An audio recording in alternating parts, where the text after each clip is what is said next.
Alright guys, so here's the review of the new upgraded Proxima PX1703.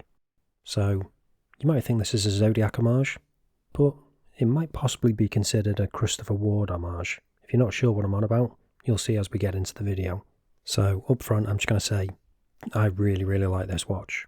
I ended up buying this myself, I didn't get it sent to me for free or anything, and I think it is now my favourite Proxima watch. Previous one being this one down here. If you haven't seen the review for that, I'll leave a link to that up in the top if you want to check it out. Getting back to this one though, I'll quickly move the watch out of the way and we'll briefly show you the packaging in passing. Not going to go into detail though. It's the usual packaging we've had on lots of different watches, Steel Dive, San Martin used to use them, etc. And here it is. So you can see why people are saying it's a Zodiac homage, and in particular the Zodiac Super Seawolf. With the colours going on and the dial layout and things, it's definitely homage in that. But as I say, other bits might be homage in Christopher Ward watches, but we'll get into that as we get into the review. Before we do that though, let's go over the dimensions first. So we've got a diameter of 39mm, thickness of 11.4, lug width of 20, then the all important lug to lug is coming in at 45.1. In terms of the weight on this bracelet, which it comes with all links included, it's coming in at about 147 grams. And then size for my 7-inch wrist, it's coming in at about 131. So seeing as we're talking about the bracelet, we'll start with that before we get onto the head of the watch. So pretty simply finished bracelet, all brushed, no polishing. 3 links, and then we've got screw links as well. Always good to see, definitely my preferred method. Then when it comes to the clasp, this is one of the bits that's been upgraded. So no branding on it. But you can see there's also no micro adjust either, and that's because it now comes with an on-the-fly clasp. I really do love these. They just take the watch to another level. I've recently added one to my PX1697 as well, so really easy to use, just push that button and then you've got a decent amount of adjustment there. So the only real difference between this and the ones on San Martin's, as far as I can tell, is just the branding that Proxima have got on here, on the actual milled part. And if you want to see me go into more detail on that, I'll leave a link to the video up at the top I did recently. But getting onto the Caseback, there's some really interesting stuff going on here. The best bit of which being the fact that we've got a quick release bracelet. Not something you see all that often, but I do really appreciate it when you do, because it can be a little bit fiddly getting bracelets off and back on sometimes. We've also got that interesting design with the rays on the back, and it also says it is actually limited edition, although I'm not entirely sure how accurate that is. Then we've got the usual stuff, other than that, the fact that it's automatic, 316L stainless steel, and sapphire crystal, which we'll obviously be testing in a bit. Moving on to the head of the watch then, you can see we've got some interesting design touches going on here. And it is actually a little bit smudged, because it is high polish on the sides. So this is where the CW Christopher Ward homage bit kind of comes in. So that case shape and the way it's finished, very reminiscent of the C60. It's actually the same case that they use on the PX1697. And this is another upgrade from the previous version as well. So that crown has actually got that nice detailing on it. The previous version didn't have that according to the pictures on the listing.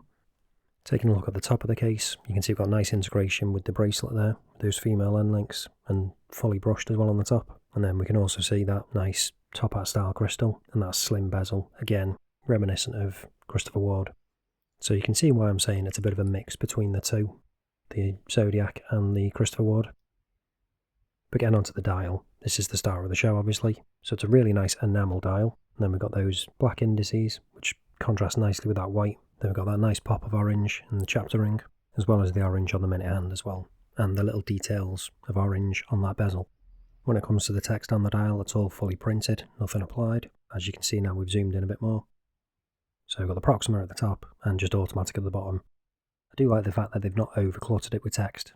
That is good to see, because I do kind of hate that. It's a bit of a pet peeve of mine.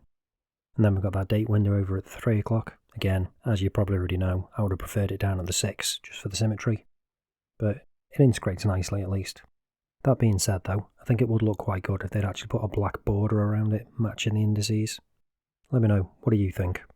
The only slight issue I have when it comes to the dial is the hands being maybe a touch short. It's not a great deal, but again, it would have been nice if they'd have been ever so slightly longer, all of them. But if we get a zoom back out now, then we can talk about the movement in this. Because there are actually a couple of movement options. which I do like to see. It's always nice to have a couple of different choices. So we've got a screw down crown, which is nice and grippy, good size as well. Pop it out to the first position, you can change the date. Pop it out to the second position, second hand stops. Because this PT5000 movement has hacking, as does the SW200 that you can also get it with, but obviously that's more expensive. Pop it back in, second hand re-engages. Then we've got hand winding. All works well, no issues at all. I've never had any issues with PT5000 movements myself. I know some people aren't keen on them, but I've got quite a few that I've had for 3, coming up to 4 years now. And as I say, no issues with any of them. So I'd definitely pick that over the SW200 personally. I don't personally think the price increase is worth it on a Chinese watch myself. But again, let me know what you think down in the comments. Which would you be going for? So now let's check out if we've got sapphire crystal on this as it says, using the trusty diamond selector tool.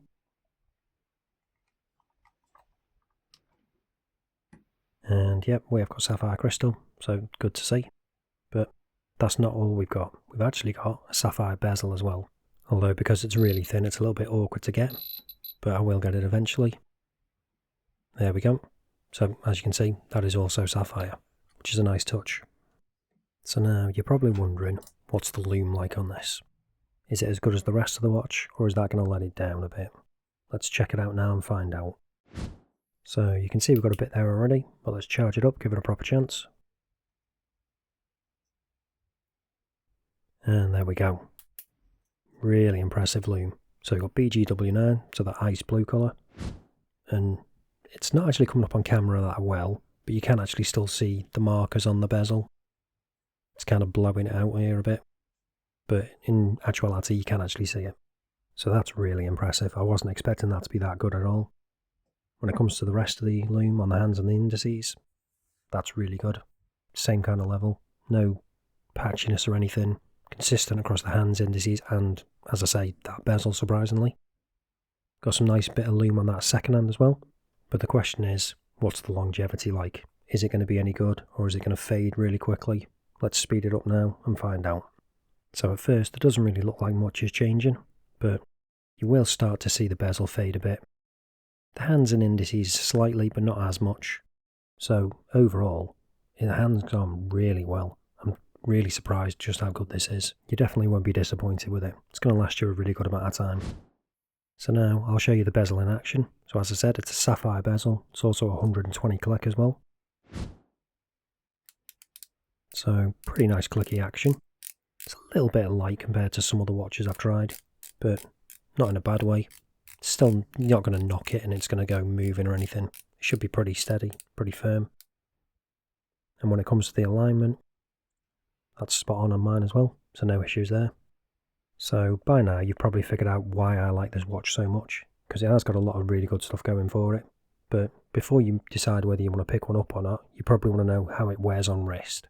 So I'll show you what it's like on my wrist now, and then we'll go over some pros and cons, and then we'll wrap it up. So here it is on my 7-inch wrist. And as I said, wears really nicely, especially with this new upgraded on the fly clasp. And I just think it's a really good looking piece. Really nice slim case as well. Nice curvature to those lugs. Obviously female end links as well, so it just wears beautifully. And I think it's really good looking as well. Really legible with those black indices on the white dial, and again, enamel dial as well. You've got the choice of those two high beat movements, the PT5000 or the SW200. You've got that really good lume, including the bezel, which is also sapphire, which is not something you see that often.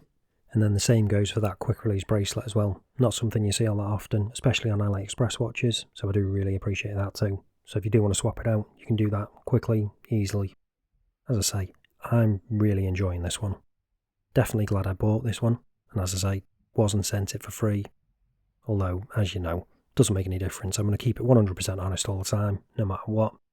Whether it's a free watch, one I buy, one I get a discount on.